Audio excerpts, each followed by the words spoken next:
radio berikutnya. Supaya obrolan Anda bersama teman lebih berisi, dengerin terus Kata Radio di radio kesayangan kamu. Sampai jumpa. Radio Bintang Tenggara. Teman, seperti yang sudah terjadwal, seperti yang saya sudah sampaikan tadi, kita akan bersama teman-teman tim dari Rumah Sakit Umum Abdi Family bersama dokter spesialis bedah Rumah Sakit Umum Abdi Family, Dr. Erwin Kurniawan, SPBM. Assalamualaikum dokter, selamat siang. Waalaikumsalam, selamat siang Mbak. Alhamdulillah. Bu Lina, selamat siang. Selamat siang Mbak Nurul. Bu Lina ini marketing dari Rumah Sakit Umum Abdi Family. Seperti yang sudah kita sampaikan dan sudah kita posting juga di Instagram sejak kemarin, teman, sejak 2 hari lalu ya. Tema kita adalah benjolan di tubuh haruskah dikhawatirkan? Karena kadang-kadang ada rasa khawatir dari siapapun yang mengalami benjolan di tubuh.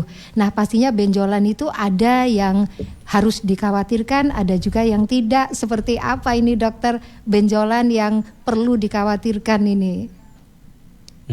Oke, selamat sore semuanya.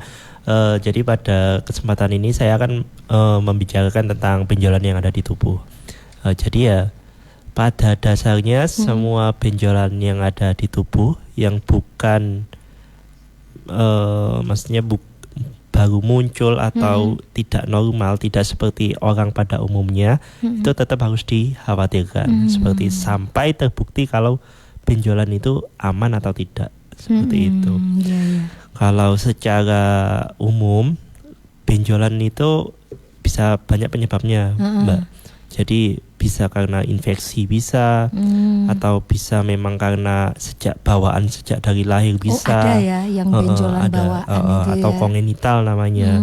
Ada juga benjolan yang baru muncul, bisa ada yang sifatnya jinak, ada juga yang sifatnya ganas. Jadi semua benjolan yang tidak normal atau maksudnya tidak normal itu tidak wajar ditemukan pada orang pada umumnya, itu tetap harus dikhawatirkan sampai benar-benar terbukti itu benjolan aman atau tidak.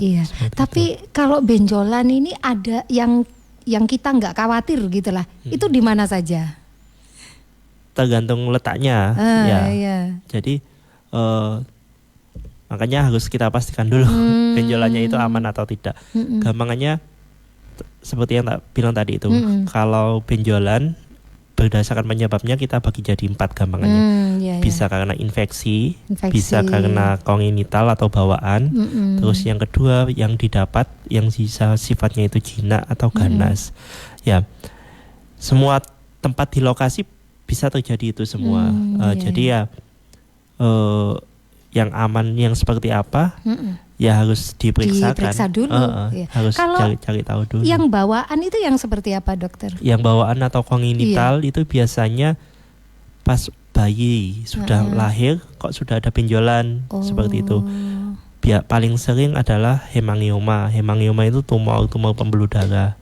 Jadi kadang warnanya kemerahan karena pembuluh darah, atau juga yang dilapisi kulit dia bertambah lama bertambah besar, seperti itu yang muncul sejak lahir, seperti itu. Iya. Jadi sebetulnya semua benjolan itu kita boleh mengkhawatirkan sampai betul-betul dilakukan pemeriksaan, gitu betul, ya. Sampai kemudian dinyatakan bahwa itu tidak membahayakan, gitu ya. Tidak membahayakan, ataupun kalau perlu tindakan atau perlu diagnosa lebih lanjut ya harus diperiksakan. Jadi benjolan dimanapun ini ya dokter ya. Gitu. Iya. Tapi biasanya ada benjolan ini dilihat dari ukurannya gitu. Itu apakah bisa seperti itu dilihat berdasarkan ukuran gitu? Benjolannya kecil gitu misalnya. Sebenarnya tidak ada yang pasti ya ukurannya itu. Jadi ukuran yang kurang dari 4 cm dibilang benjolan kecil, atau lebih dari 4 cm dibilang benjolan besar, ya bisa aja, tapi nggak ada patokan yang pasti karena setiap benjolan lokasinya di mana dan jenis benjolannya karena apa itu beda-beda. Iya. Kemudian kalau yang kita harus tindak lanjuti dengan pemeriksaan atau cek, apakah benjolannya itu disertai dengan gejala tertentu, misalnya benjolannya itu nyeri ketika ditekan, kemudian apakah gatal ataukah berubah warna gitu, dokter? Jadi yang saya bahas tadi kan ada benjolan, ada karena infeksi, ada karena kongenital atau yang bawaan yang bisa sifatnya jinak atau ganas. Gampangannya cara bedakannya adalah kalau benjolan itu muncul dari sejak lahir sudah ada, itu bisa disebut benjolan karena kongenital atau yang memang bawaan. Ya, biasanya sifatnya mostly jinak, mostly jinak. Tapi ada juga yang ganas, itu satu. Terus yang kedua, benjolan yang tidak didapat sejak lahir bisa karena infeksi. Gampangannya, tanda-tandanya apa? Benjolannya munculnya itu baru-baru aja, kurang dari seminggu biasanya. Dan sifatnya kadang disertai dengan nyeri, ada demam, seperti itu. Biasanya karena infeksi. Terus yang kedua, benjolan yang karena didapat setelah usia dewasa atau masih anak-anak seperti itu, bisa sifatnya jinak atau ganas.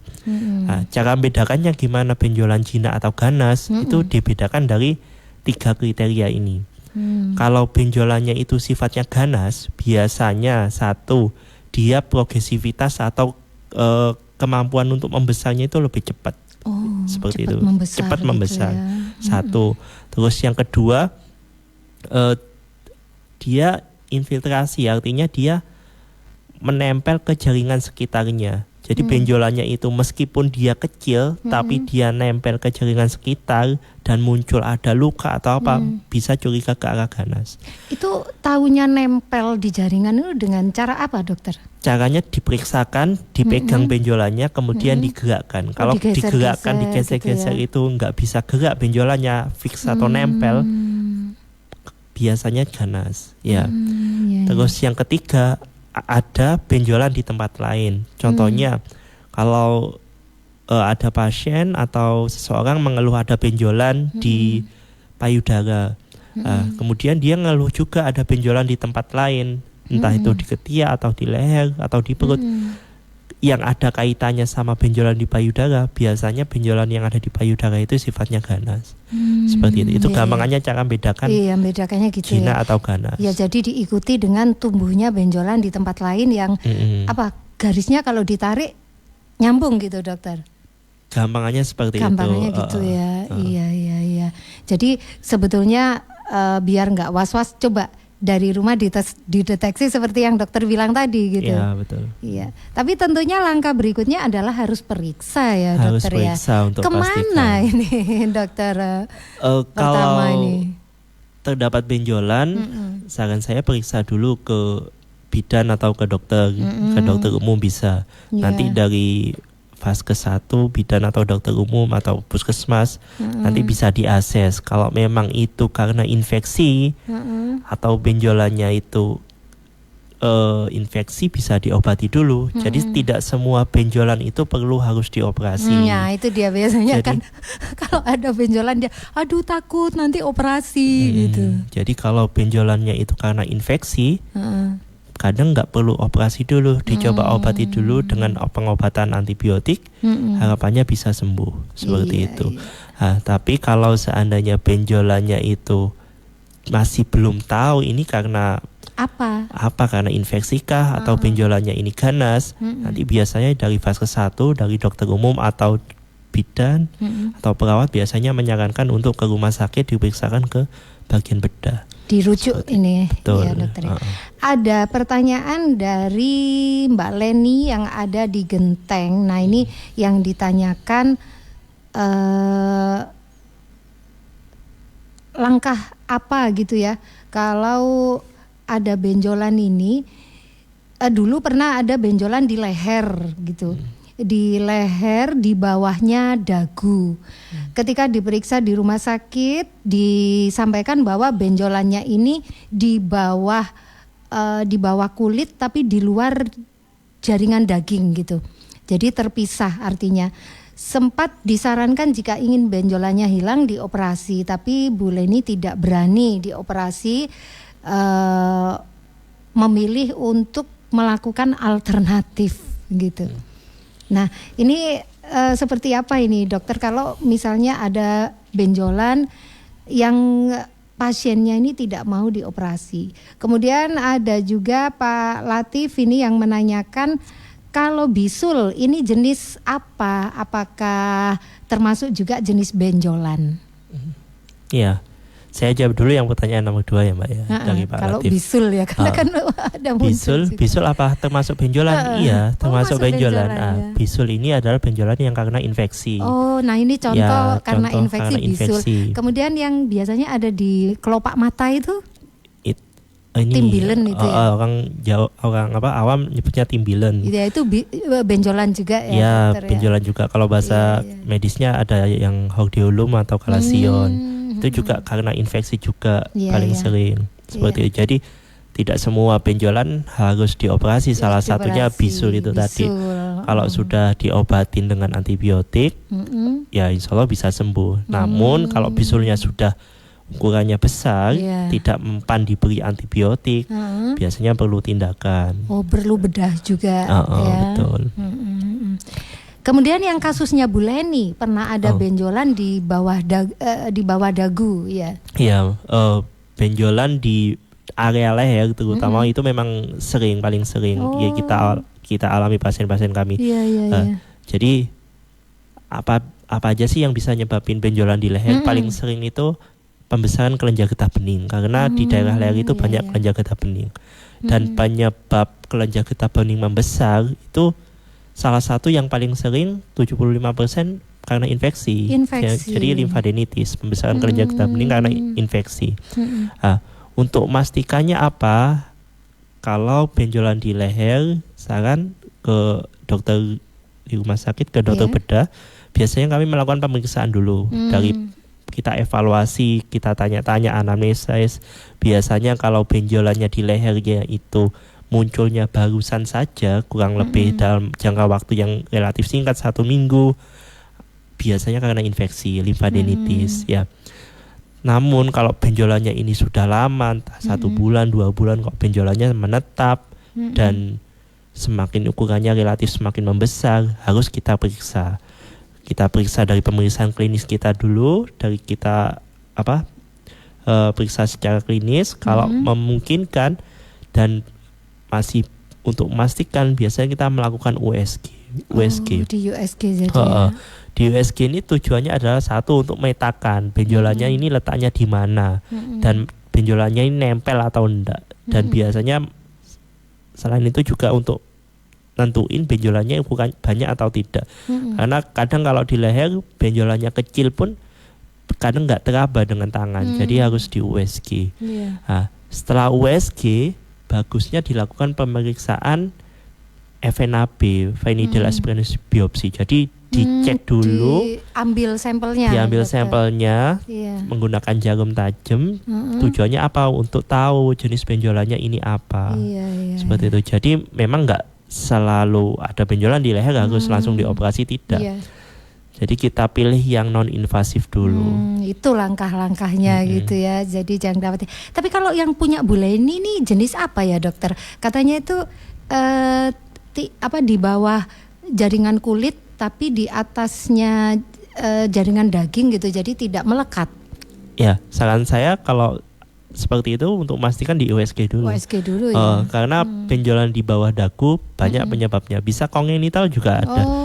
Namanya ductus tuberculosis. Jadi benjolan yang muncul sejak lahir juga bisa ada di situ. Oh ya, pernah ada juga saya lihat sendiri ya, orang dekat juga maksudnya ya, masih dari keluarga. Kalau batuk, waktu masih kecil itu batuk di bawah dagunya membesar seperti ada benjolan begitu. Tapi kalau sembuh dari batuk hilang. Ya, itu namanya limfadenitis tadi, benjolan kelenjar getah bening karena infeksi itu ya. Biasanya karena infeksi atau mekanisme pertahanan tubuh. Ketika daya tahan tubuh kita lagi turun, benjolannya membesar. Iya, makanya ketika sembuh dari batuk dia akan mengecil. Iya. Jadi nggak semua dioperasi langsung. Jadi harus didiagnosa dulu. Nah, kalau gondongan itu termasuk apa, dokter? Ini pertanyaan dari Pak Wahyu di Genteng. Gondongan, bukan gondok ya dokter, tapi gondongan. Gondongan atau kalau paling sering menyerang anak-anak. Ya, masa anak-anak biasanya ke dokter pediatri, ke dokter spesialis anak. Dewasa pun juga bisa nyebabin gondongan. Ya, kalau bahasa medisnya gondongan itu MAMS. MAMS itu pembesaran kelenjar getah bening juga. Biasanya ada juga pembesaran di kelenjar ludah, di parotis atau di submandibula. Biasanya paling sering karena viral. Iya. Nah, ini kemudian ada juga ditanyakan sama Pak Joko, kalau ada timbul benjolan tapi di tempat yang vital gitu. Nah, ini bagaimana ini pada tempat yang vital itu tumbuh benjolan? Ya, makanya kalau benjolannya di tempat vital dan tidak umum, berarti kan benjolannya harus dicari tahu apa penyebabnya. Nah, saran saya diperiksakan untuk memastikan. Nah, ke dokter mana ini kalau adanya di tempat vital, bukan di tempat yang umum pada biasanya? Ya, bisa ke dokter bedah. Ke dokter bedah ya. Berarti prosesnya misalnya pakai BPJS ke Vaskes 1. Ke Vaskes 1 terlebih dahulu, nanti dari Vaskes 1 pasti dokter umumnya sudah paham ini harus dirujuk kemana. Jadi kalau memang benjolannya ini mengarah ke pembedahan atau lebih cenderung ke diagnosis bedah, bisa diarahkan ke dokter bedah. Nah, seperti itu. Jadi teman-teman ini jangan apa istilahnya parno dulu gitu ya dokter, kalau ada benjolan-benjolan tidak itu. Semua dioperasi. Tidak semua dioperasi, lebih baik diperiksakan terlebih dahulu. Teman masih banyak waktu untuk bisa bergabung. Silakan teman-teman bisa di 0823 1930 5000 atau 081 934 71 3000. Kekayaan yang dikelola dengan baik melalui sebuah kesederhanaan adalah bentuk kemewahan yang sejati. Dan hidup adalah rangkaian dari ribuan keajaiban kecil. Perhatikan mereka. Bu Siti Fatimah, matur nuwun, muga-muga sing wae sedaya Afrika iki muga dipari panjang umur, awet sehat, rezekine murah kala barokah, ngisang ibadah, turah nglawah makan tinggi saung nang Mekah. Inilah program Jumat Berkah yang diadakan setiap hari Jumat dengan membagikan nasi bungkus. Donasi Jumat Berkah bisa Anda kirim melalui rekening BRI Peduli Kasih Bintang Tenggara di 611 201 008 345 532. Anda bisa antar langsung nasi bungkus ke Radio Bintang Tenggara atau menghubungi gatekeeper di 0823 1930 5000. Program sosial Jumat Berkah Radio Bintang Tenggara, mari berbagi untuk sesama.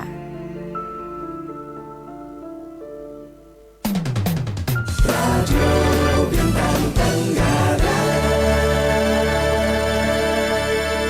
Teman kita masih berbincang seputar benjolan di tubuh, haruskah dikhawatirkan, bersama dokter spesialis bedah Rumah Sakit Umum Abdi Family Dr. Erwin Kurniawan, Bu Lina Marketing Rumah Sakit Umum Abdi Family juga nanti akan memberikan info berbagai layanan di Rumah Sakit Umum Abdi Family.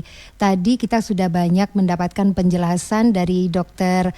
Erwin teman seputar benjolan yang harus dikhawatirkan atau tidak.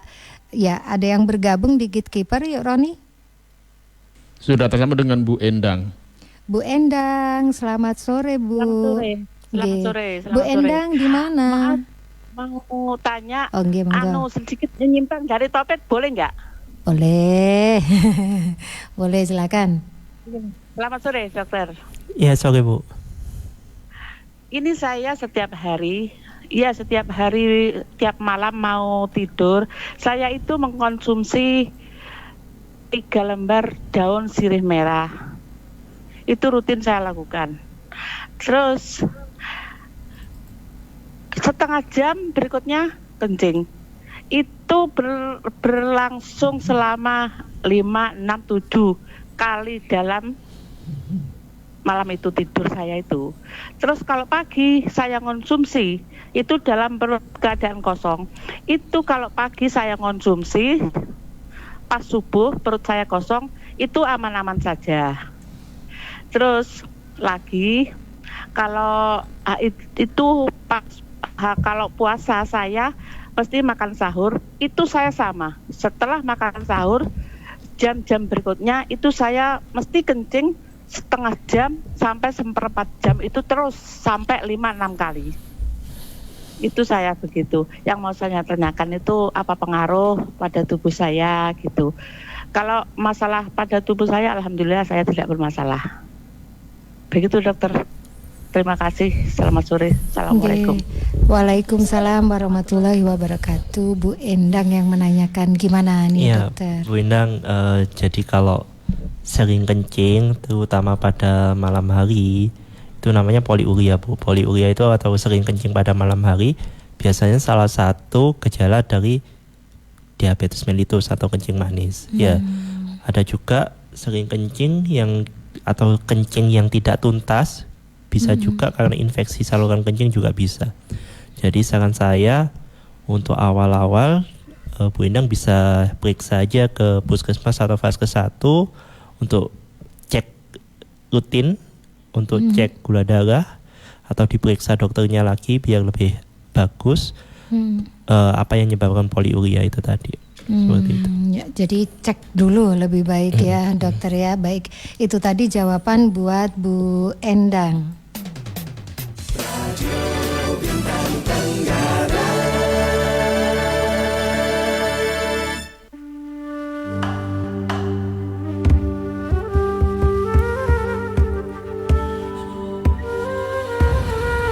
Tiba saatnya Anda menunaikan sholat asar untuk kawasan Banyuwangi dan sekitarnya. Barang siapa meninggalkan sholat asar, maka terhapuslah amalannya. Hadis riwayat Bukhari.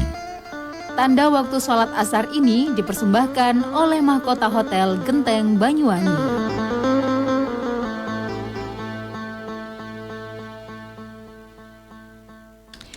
Saudaraku kaum muslimin dan muslimat di Banyuwangi dan kawasan yang sewaktu, selamat menjalankan ibadah sholat asar di hari ini. Semoga ibadah kita diterima Allah Subhanahu wa Ta'ala. Amin ya Rabbal Alamin.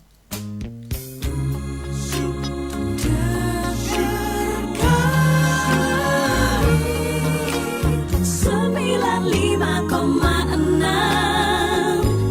Bintang Tenggara. Teman kita masih berbincang seputar benjolan di tubuh. Haruskah dikhawatirkan? Bersama dokter spesialis bedah Rumah Sakit Umum Abdi Family Dr. Erwin Kurniawan. Nah, dari banyak pertanyaan tadi sudah dijawab sama Dr. Erwin. Memang harusnya periksa begitu ya salah satunya. Jadi untuk memastikan benjolannya itu aman apa tidak. Seperti tadi yang jenis bisul itu termasuk benjolan yang karena infeksi. Kemudian kalau jenis gondok ini dokter ditanyakan sama Bu Nining yang ada di Kembiritan, di Pandan Kembiritan, apakah termasuk benjolan dan apakah membahayakan? Gondok bukan gondong kalau ini ya, gondok. Sekarang bahas gondok. Gondok kalau ini kan membesar juga ya dokter ya. Gondok atau bahasa medisnya namanya struma. Jadi gondok itu adalah pembesaran dari kelenjar tiroid. Tiroid ini ada di bagian leher, dia ada 2 buah sama 1 buah penghubung di tengah. Fungsinya dari tiroid ini, dia ini untuk membantu proses metabolisme tubuh. Jadi kalau gondok membesar sama juga seperti tadi Mbak. Jadi gondok membesar juga penyebabnya macam-macam. Bisa karena infeksi namanya tiroiditis, bisa juga karena benjolan yang sifatnya jinak atau ganas juga bisa. Jadi untuk memastikannya gimana? Untuk memastikannya ya dilakukan pemeriksaan, dilakukan pemeriksaan klinis, USG sama FNAB. Jadi kalau benjolannya itu gondoknya karena infeksi, ya tidak dilakukan operasi. Jadi nggak perlu takut kalau ada benjolan di gondok, nggak periksa karena takut dioperasi, enggak. Karena tidak semua benjolan gondok harus dioperasi. Kalau benjolannya itu karena infeksi, bisa dikasih obat-obatan atau anti nyeri juga bisa mengecil.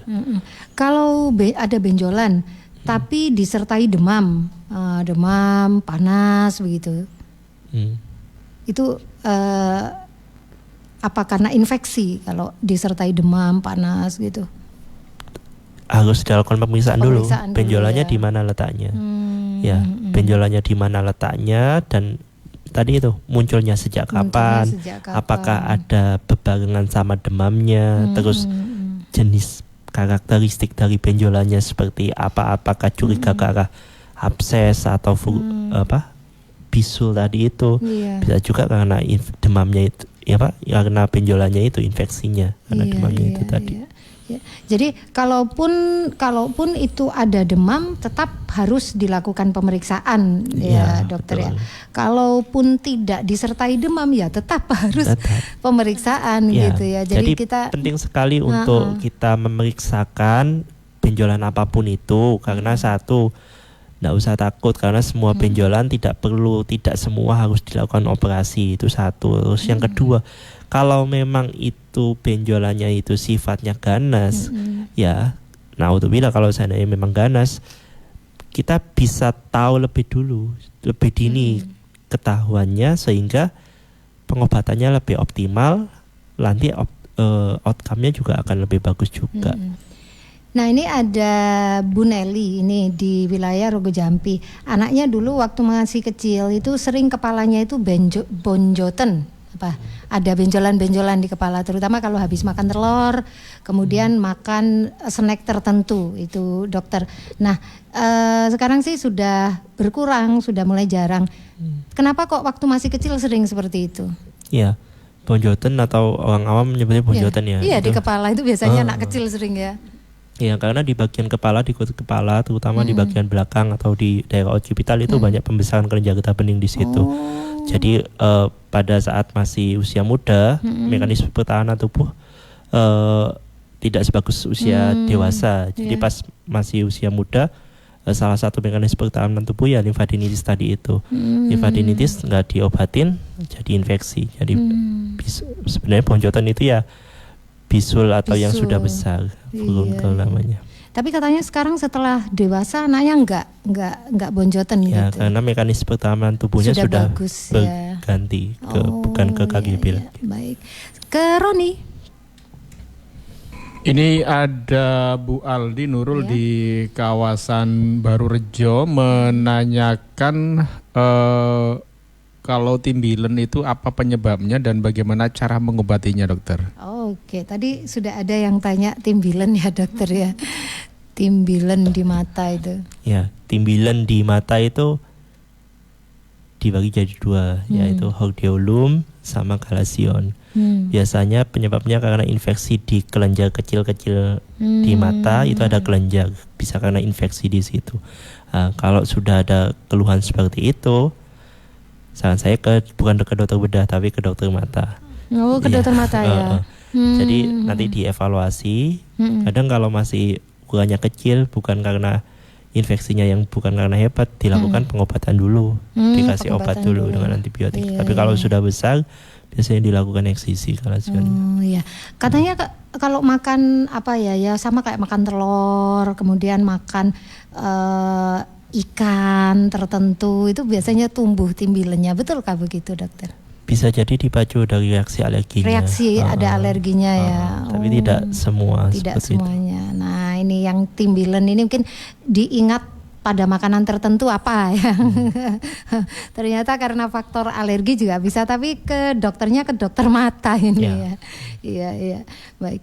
Sebelum teman-teman kalau ada yang mau gabung lagi, tadi ada yang tanya ini yang menyimak melalui live streaming boleh juga sebetulnya tanya ya. Nih Pak Farid apakah boleh tanya? Sebetulnya boleh, silakan diketik saja pertanyaannya apa. Saya langsung saja ke Bu Lina ini untuk layanannya ini Mbak Lina di Rumah Sakit Umum Abdi Family ini pertengahan tahun ya, biasanya libur sekolah, mungkin adakah ini yang spesial begitu layanan di Rumah Sakit Abdi Family? Ya, baik Mbak Nurul, terima kasih. Berhubung Mbak Nurul sudah menyepil liburan sekolah. Oh iya. Ini ada paket Sirkum sesuai dengan Dr. Erwin. Ini paket Sirkum premium. Jadi semisal ada anak-anak yang kitan, yang kitan di Rumah Sakit Abdi Family, itu nanti dengan dokter spesialis bedah. Langsung sama Dr. Erwin langsung. Ini nanti juga free celana hitam, free mainan sama free sertifikat. Jadi kitan pun itu ada sertifikatnya. Ada sertifikatnya. Jadi biar nggak dikira bohong sudah hitan, ini ada sertifikatnya. Ada sertifikatnya. Ini untuk harganya itu kisaran 1.199.000. Nggak sakit ya? Nggak sakit. Itu nanti langsung sama dokter spesialisnya langsung. Kalau misalnya mau sama petugas atau perawatnya boleh. Nanti bisa langsung ke IGD. Itu nanti juga harganya itu 499.000. Silahkan mana yang mau dipilih ya. Mana yang mau dipilih. Terus ini juga ada launching promo Mbak. Ada launching apa ini? Promo SC Mbak. Promo SC bagi ibu hamil itu yang sesar. Ini dengan tahun baru Hijriah Mbak. Ya nggak lama lagi ya. Minggunya minggu ini ya. Minggu ini Mbak. Besok hari Kamis ya, Insya Allah. Itu promonya hari apa? Berlaku kapan? Per bulan per tanggal ini. Per tanggal ini per tanggal 25 Juni sampai tanggal 25 Juli. Selama 1 bulan. Selama 1 bulan itu dengan metode ERAK. Ini untuk harganya 9.499.000. 9 jutaan ya, begitu ya. Kisaran segitu di bawah 10 lah ya. Ini yang nggak sakit itu ya? Ya, yang nggak sakit ini 24 jam. Katanya habis lahiran langsung bisa tiktokan gitu. Betul. Ini sudah termasuk perawatan ibu dan bayi ini khusus untuk kelas 3 Mbak. Iya. Dengan syarat dan ketentuan berlaku. Ini untuk jadwalnya Dr. Erwin tiap hari Rabu jam 3 sampai jam 5 sore. Iya. Terus untuk hari Jumat dan hari Sabtu jam 1 sampai jam 3 sore. Ini bisa juga menggunakan BPJS. Jadi yang ERAK tadi? Tidak, ini bukan. Jadwalnya Dr. jadwalnya Erwin. dokternya. Jadwalnya Dr. Erwin gitu. Dan bebas antri ya Mbak Nurul ya. Nggak pakai antri. Tapi bisa kontak dulu. Kalau misalnya lupa sama jadwalnya padahal sudah dikasih tahu sama Bu Lina tapi lupa, gimana bisa kontak kemana nih? Bisa nanti menghubungi di nomor admisi yaitu 082 330 623 484. 24 jam. 24 jam dan pasti dapat jawaban gitu ya. Dan pasti dapat jawaban. Dan untuk di nomor IGD semisal ada emergensi bisa menghubungi di 0333 842 219. Gitu. Iya, ini nomornya ada juga di Instagram ya, Bu Lina, ada di Instagram Abdi Family, teman-teman bisa follow gitu. Nggak kerasa ya waktunya. Mungkin Dr. Erwin nih, apa yang jadi poinnya ini dokter bagi siapapun tentang benjolan di tubuh yang haruskah dikhawatirkan ini dokter? Ya intinya jangan sampai terlambat periksa.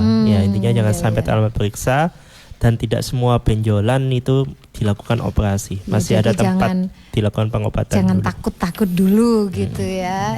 Sebelum terlambat. Yang pasti juga jangan sampai terlambat periksa ya dokter ya. Lebih baik segera periksa. Baik Dokter Erwin, nggak terasa waktu kita sudah habis. Terima kasih sudah meluangkan waktu bersama Bintang Tenggara. Bu Lina terima kasih juga. Ya semoga nanti liburan ini banyak yang memanfaatkan promo ya. Termasuk juga yang promo SC tadi ya dengan metode ERAK. Baik teman, kita sudah bersama tim dari Rumah Sakit Umum Abdi Family Beringin Rejo Gambiran yang bersama dokter spesialis bedah Rumah Sakit Umum Abdi Family. Kita bertemu di lain waktu.